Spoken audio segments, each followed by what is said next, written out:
எடுக்க மாட்டேண்ணே, படம் எடுத்து கொடுப்பேன், அவங்கள்ட்ட இருந்து காசு வாங்கிப்பேன். அண்ணன் செய்கிற மாதிரி.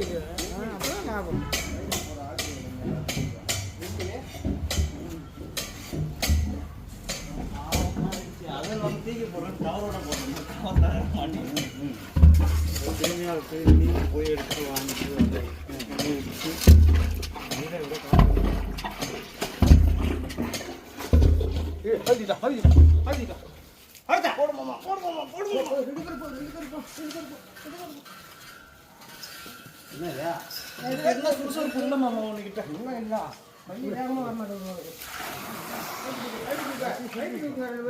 போயிருக்காங்க பாருங்க.